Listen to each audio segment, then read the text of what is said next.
Welcome, everyone.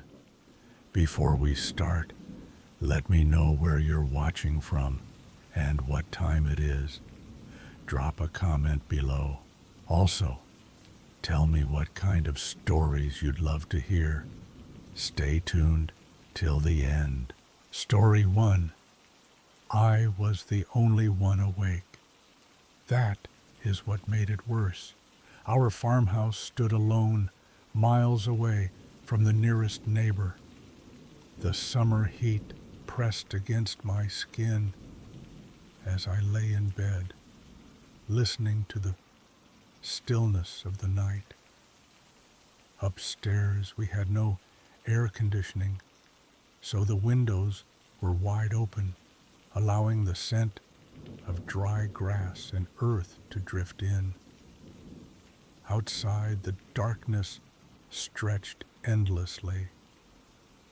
Then the dogs started barking, sharp, urgent, not the usual barks they let out at passing deer or distant coyotes. But just as suddenly as they started, they stopped. Too quickly, too unnatural. And then I heard it, a faint tapping, gentle, deliberate, almost testing. My body tensed. I lay frozen beneath the sheets, my ears straining. Another tap, just barely louder than before. I knew I had to look, but every instinct screamed at me not to. My bedroom window sat directly above the deck's sliding glass door. Slowly, I turned my head and peered down. A man stood there, tall, broad-shouldered, a trench coat hanging heavily on his frame. He was not knocking with his knuckles. He was holding something, tapping it against the glass. My breath hitched. My heart pounded. Moving as quietly as possible, I crept to my mother's room and shook her awake. Then to my father's. He was a deep sleeper, always had been, but somehow I managed to rouse him without making too much noise. My father's room was closer to the deck, and when he looked out, his expression darkened. Below, the man was no longer just knocking. His hands were on the door handle now, jiggling it, testing it. But he was careful, trying not to make too much noise, as if he did not want to wake the entire house, as if he hoped to get in without a fight. My father grabbed something heavy, something he could use. He motioned for us to stay behind him as we made our way downstairs. The man had not noticed us yet. He was still fiddling with the door, hunched over, his back turned slightly toward us. Then he looked up. 3 of us stood there, my father, my mother, and me. My father did not hesitate. He spoke firmly through the glass. "What do you want?" The man hesitated. He took a stumbling step backward, his hands twitching at his sides. He seemed to be searching for an excuse, something to say. Then, with an awkward slur, he muttered, I just need a ride. Got lost. Had too much to drink." My father did not blink. His voice was steady, cold. "I call bull. No drunk man wears a trench coat in the middle of summer." The man froze. His expression shifted. Something flickered in his eyes, and then As the distant wail of sirens cut through the night, he turned and bolted, vanished into the field, swallowed by the dark. Minutes later, red and blue lights swept across the house. The officers searched the area, but he was already gone. They found something, though, left near the deck, half hidden in the grass. A machete. Story 2. I never believed him. Not until I was alone. My boyfriend had lived in that basement for years. He always talked about strange things, shadows darting across the walls, cold spots that lingered too long, whispers when no one else was there. I thought he was just trying to scare me. He swore that sometimes he would wake up in the middle of the night and feel something watching him from the hallway. But I brushed it off. It was an old house. Houses settle, pipes creak, and the mind plays tricks. It was the middle of the week, and I was home alone. His parents were out. He was at work. The house was silent, except for the low hum of the radio playing in the background. Their dog, a large but gentle retriever mix, was downstairs with me while I cleaned and folded laundry. She was relaxed, sprawled out on the cool basement floor, occasionally wagging her tail as she watched me. I bent over to grab another piece of clothing when I saw something shift in the corner of my eye. A shadow. Quick. Too fast. It darted along the hallway, vanishing into the darkness beyond. I whipped my head up, staring at the spot where I had seen it. The hallway light was on, but beyond it, the back storage room was pitch black. My breath caught, but I shook it off. Just my imagination. Maybe the light played tricks on me as I moved. I exhaled and went back to folding. Then the lights flickered. Once, twice, the radio crackled. The music stuttered, then turned to a sharp, grating static before falling completely silent. At that exact moment, the dog's body tensed. Her ears perked up, her entire frame going rigid. I turned to her, confused, but before I could even speak, she bolted up the stairs. Not just ran, fled. Her nails scraped against the wood, her tail tucked so tightly between her legs that I barely saw it. She stopped at the top of the stairs, turned back toward me, and let out a deep, guttural growl. The hairs on my arms stood on end. I called her name, but she did not move. She only barked, loud, desperate, almost frantic. Something about it felt wrong, like she was trying to warn me. A chill crawled down my spine. I turned toward the dark hallway again, my stomach twisting. I knew, in that moment, I was not alone. The air had changed. It felt dense, pressing against my skin like static before a thunderstorm.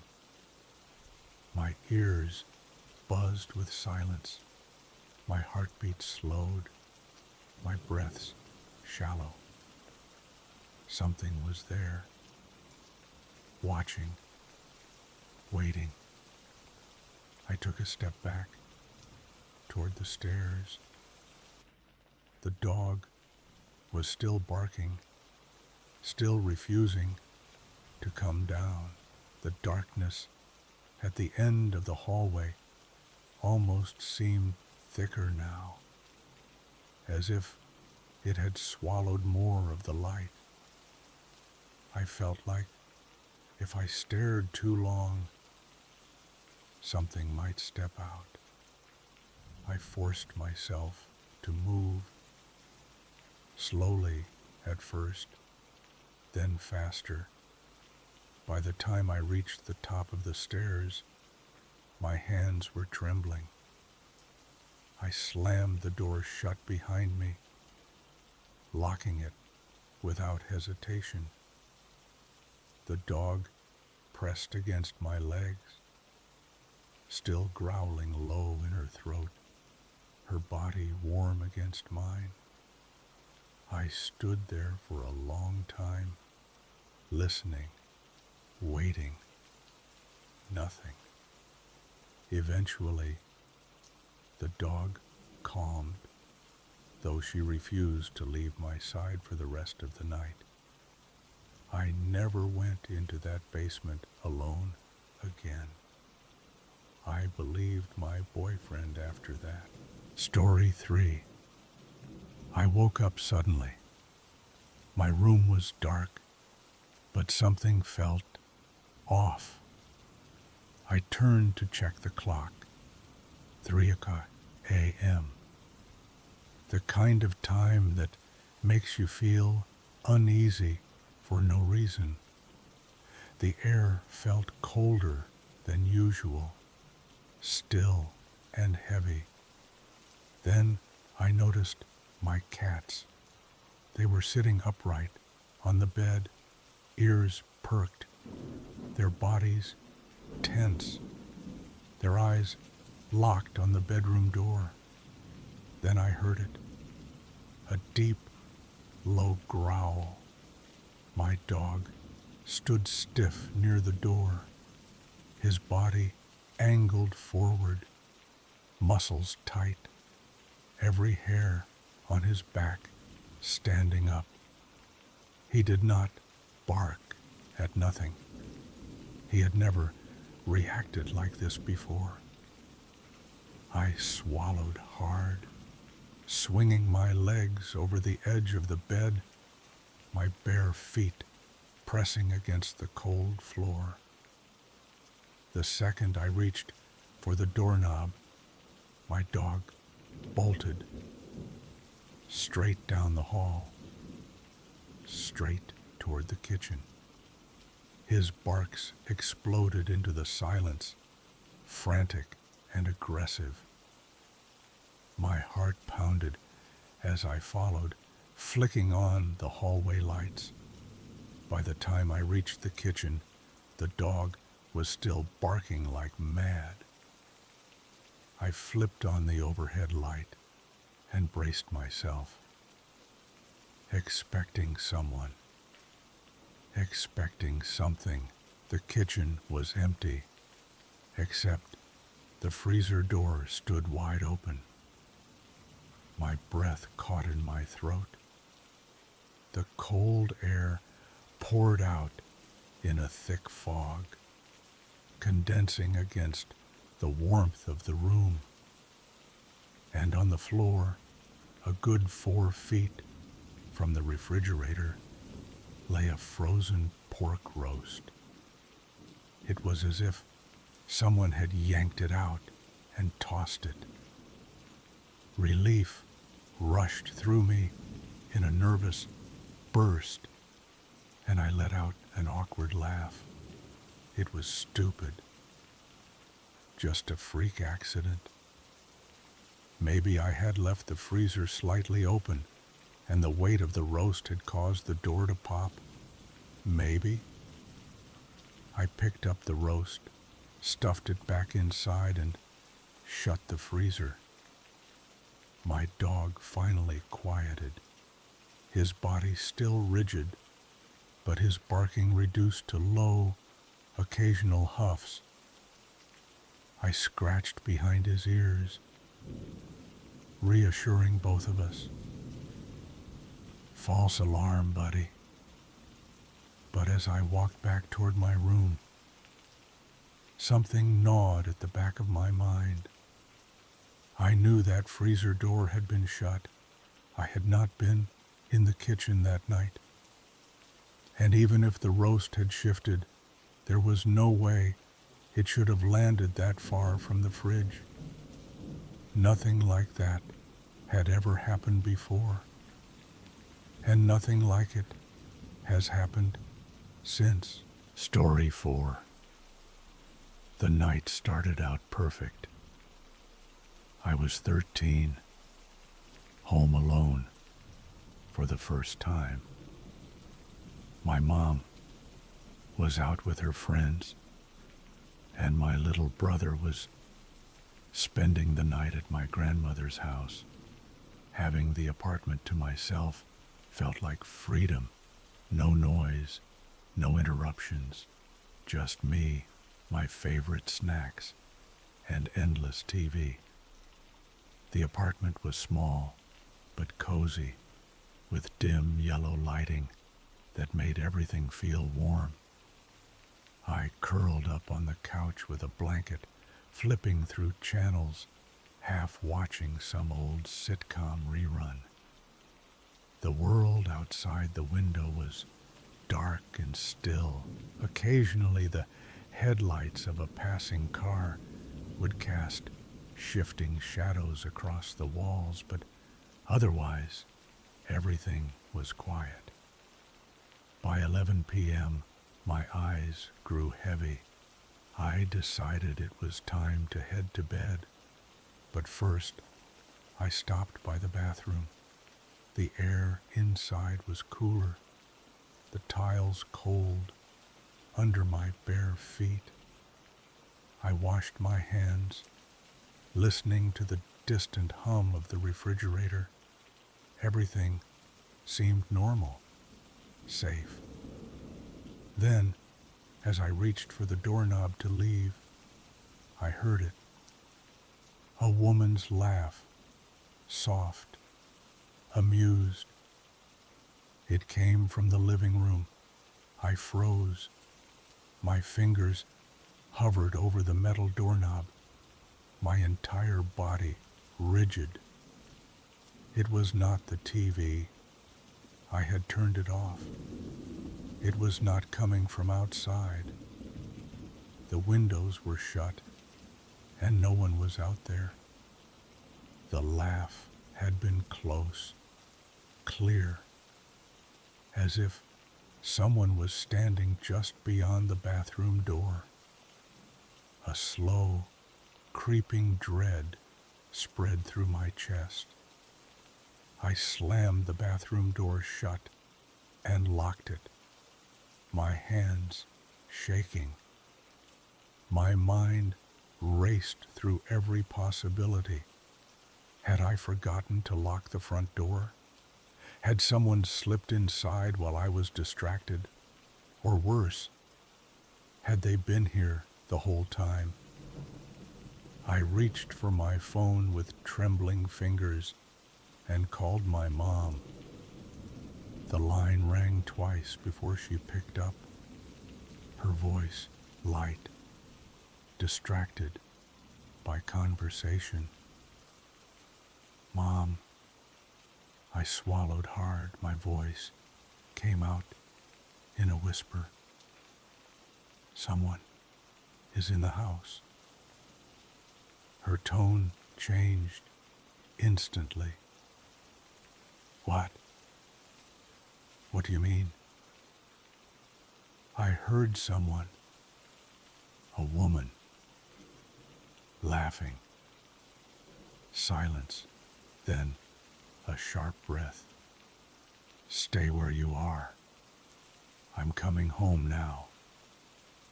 Minutes stretched into an eternity. I sat on the cold tile floor, knees pulled to my chest, barely breathing. My heart pounded against my ribs. I strained to hear anything, Footsteps, breathing, movement, but the apartment was silent. Too silent. The kind of stillness that felt unnatural, like the air itself was holding its breath. Then, finally, the front door burst open. My mom's voice rang through the apartment, sharp and demanding. "Get out of my house, now!" Silence. She stormed from room to room, her footsteps heavy against the floor. I heard her open the closets, check behind furniture. I gripped my phone tighter, waiting.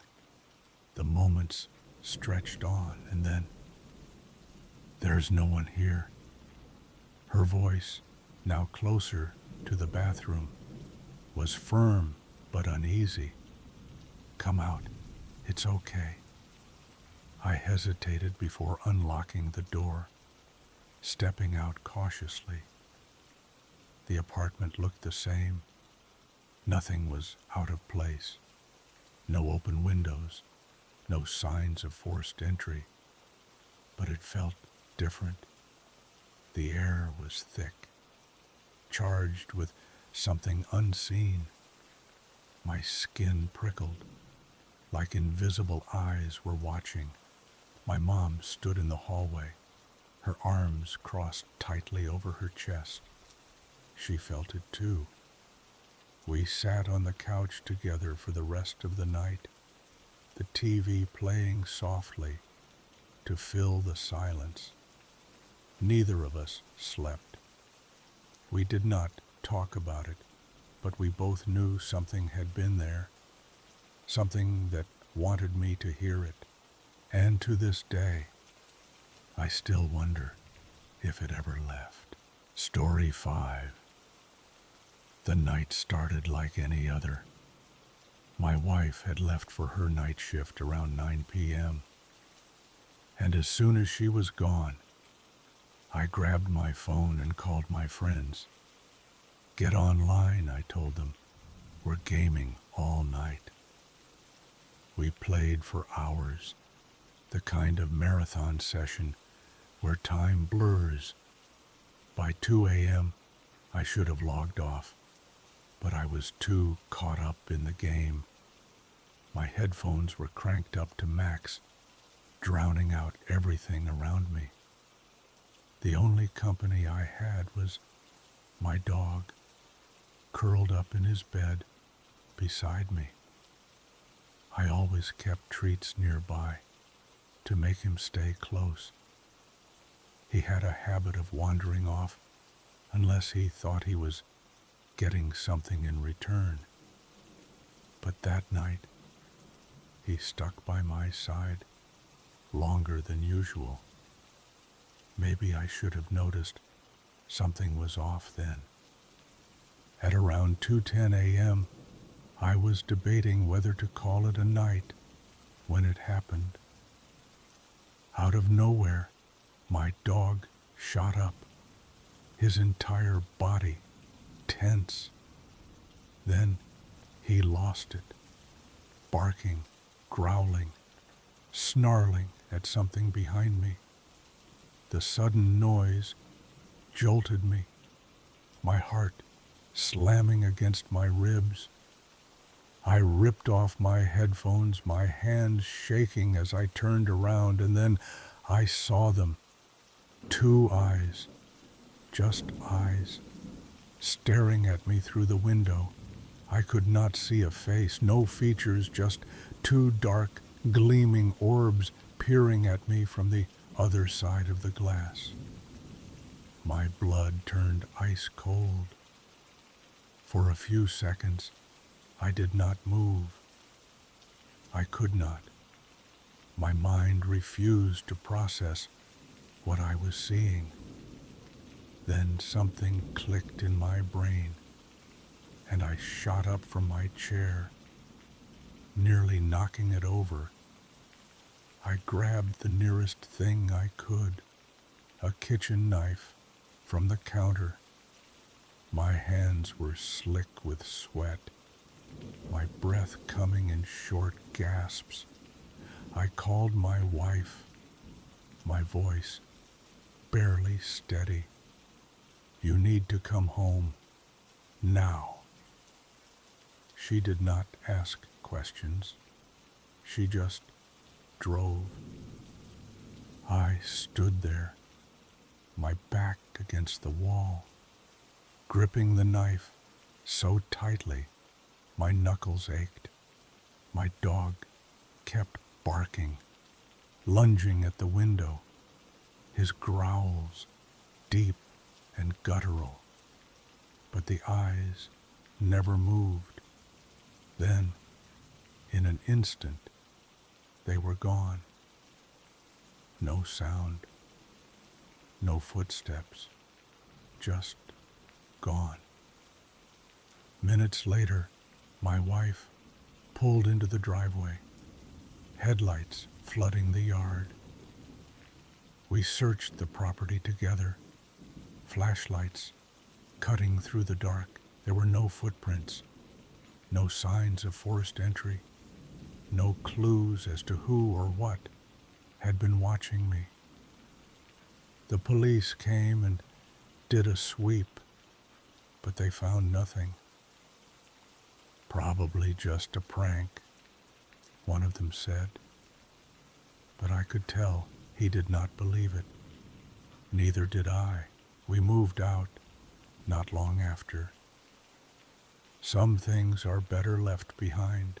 Story 6. I was finally old enough to be left home alone. 11, maybe 12. It felt like a milestone, having the house to myself, no one telling me what to do. My parents had gone out for a few hours, leaving me with a simple task: clean up the living room. I had the radio on, singing along while dusting the shelves. My voice was loud, carefree. Then, without thinking, I sang along to a song that had a curse word in it. I barely even noticed it slip past my lips. And then a deep, booming voice erupted right behind me. "What do you think you're doing?" The voice was unmistakably real. It was not the radio. It was not my imagination. It was deep, authoritative, like someone scolding a child. I spun around so fast I nearly lost my balance, my heart hammering. The living room was empty. No one was there. I stood in the center of the room, frozen, my breath coming in short, sharp gasps. The doors were all in view. Every window was shut. No one had come in. No one had left. I was alone.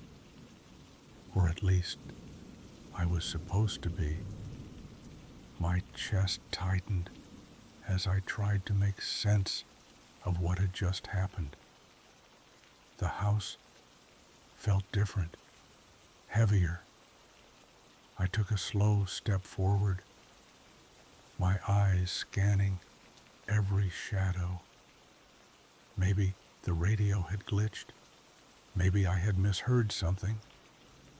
I reached for the remote and turned it off, plunging the room into silence.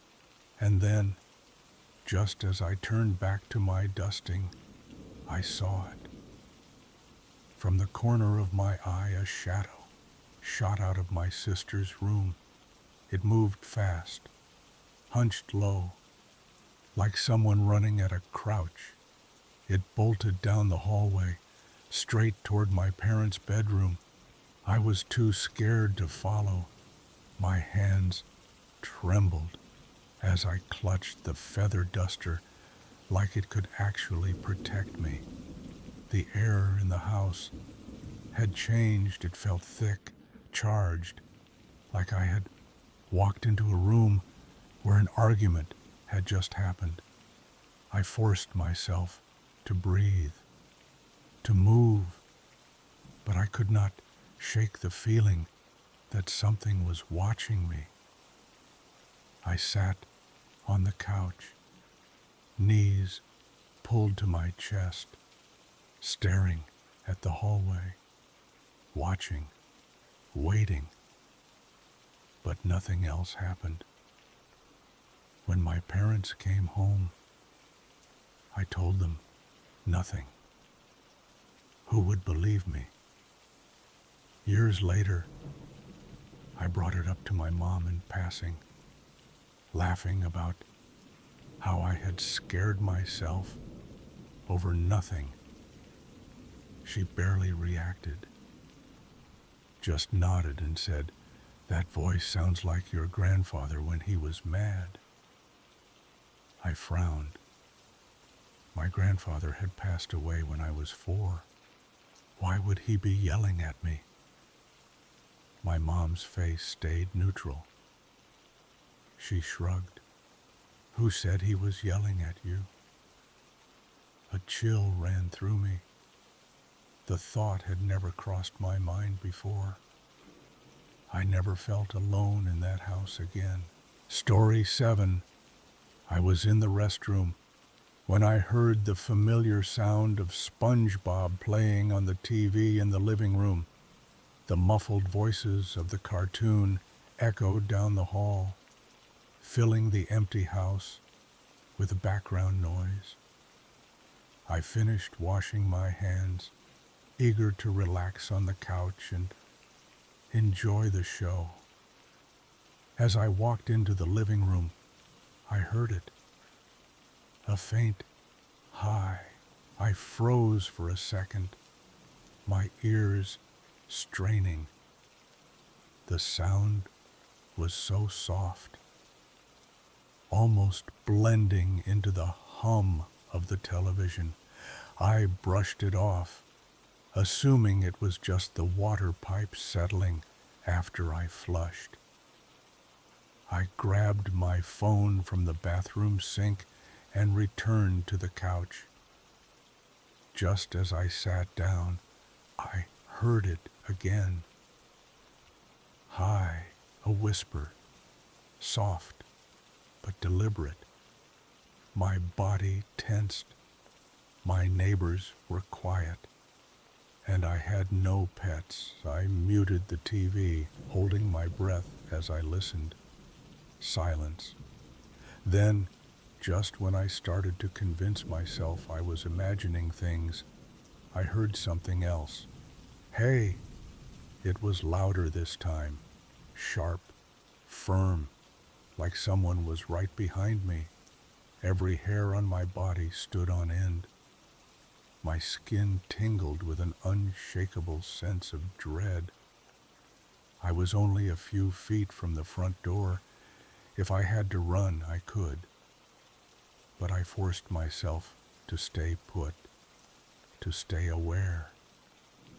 My pulse pounded in my ears. My fingers clenched around my phone. I turned my head slightly, my eyes scanning the dimly lit hallway. The shadows seemed to stretch longer than they should have. The silence in the house was unnatural, stifling. I suddenly felt like I was not alone. Then I saw it.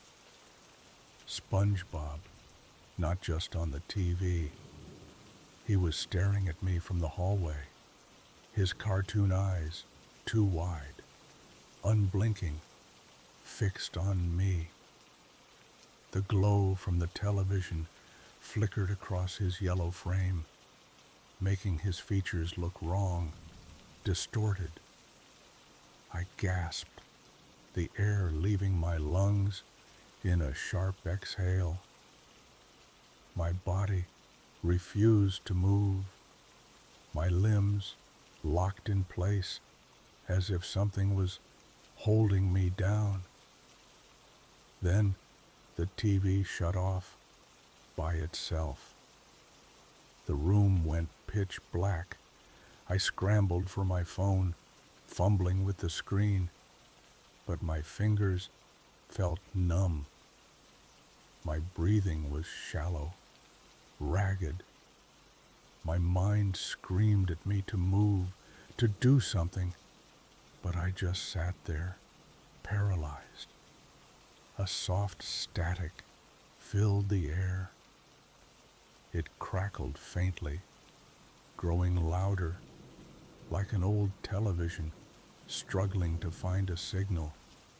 Then a giggle. It was light, playful, but it came from the hallway. My stomach twisted. Then a voice, not a whisper this time, but a slow, deliberate sentence. I see you. I bolted upright, gasping for air. My room was dark. My sheets were damp with sweat. My heart pounded so hard I thought it might explode. The TV in the living room was off. The house was silent. It had been a dream, a horrible, twisted dream. But even now, as I sit here fully awake, I cannot shake the feeling that something had been watching me that night. And maybe, just maybe, it still is. Story 8. I was sitting in my bedroom when I saw it. A tall black shadow in the corner of my room. I had seen strange things before. Figures that flickered in my peripheral vision. Shapes that disappeared the moment I focused on them. But this one was different. It did not vanish. It did not move. It stood there, solid, watching. My chest tightened. I forced myself to look away, hoping that when I looked back, it would be gone. But it wasn't. My skin prickled, an unbearable itch spreading across my arms and neck. It felt like an allergic reaction, but I was not allergic to anything. My breaths grew shallow. My hands shook. My fear intensified with each passing second. Then I heard it. A knock. It came from the downstairs window. My entire body locked in place. My mind raced. Who would be knocking at this hour? My parents were not home, and no one else should have been there. My legs felt like lead as I forced myself to stand. I made my way toward the hallway, peering cautiously over the staircase. The window below was shrouded in darkness. Another knock, louder this time. I should have stayed put. I should have locked myself in my room, but something inside me snapped. Terror mixed with anger, and before I could stop myself, I stormed down the stairs and shouted, "Leave me alone!" That was a mistake. A second knock. But this time, it came from the front door. A chill ran through me. My skin burned with that unbearable, itching sensation. My breath coming in ragged gasps. My entire body was shaking. The air in the house felt heavier, pressing down on me, making it harder to think, harder to breathe. I turned and bolted up the stairs, straight into my room, slamming the door shut behind me. My heart pounded in my chest as I leaned against it, listening. Silence. For a moment, I thought it was over. Then the scratching started. Soft at first, then more frantic. It was coming from my bedroom window. I swallowed hard, forcing myself to move. My hands trembled as I reached for the curtain, inching it open just enough to see outside. The shadow was standing right there, right in front of my window. No face, no features, just darkness pressed against the glass. A sudden noise from downstairs made my stomach drop. The front door creaked open. My breath caught in my throat. I wanted to scream, but my voice was trapped. Then, "Sweetheart," my mother's voice. I nearly collapsed in relief. I ran down the stairs, barely able to hold back tears. The moment I saw her, I threw my arms around her, sobbing. She held me close, asking what was wrong, but I could not explain it. I just cried, burying my face into her shoulder. I was only 9 years old, and to this day, I still wonder if she had arrived just a minute later. Would I have been alone when the door opened? Story 9. I was 17 and home alone on a weekday. My brother was away at college, and my parents were at work. It must have been a school holiday, because the neighborhood was eerily quiet. Around midday, I heard knocking at the front door. Not expecting anyone, I did what I always did. I peeked out the window before even thinking about opening it. 3 men stood outside. One lingered by a car parked on the street. Another was standing in my driveway, and the third was at my front door. They looked like salesmen, dressed in button-up shirts, holding clipboards, probably pitching windows or security systems. I stayed hidden behind the curtain, waiting for them to leave, and they almost did. Just as they turned to go, one of them caught sight of me through the window. Everything changed in an instant. He ran up to my door, fast. His hands slammed against it. The doorknob rattled violently as he tried to force his way in, kicking, shoving. I stumbled back, my pulse hammering in my ears. They knew I was alone. They had seen there were no cars in the driveway. Maybe they had even known my school was closed. My mind spun through my options. Doors locked.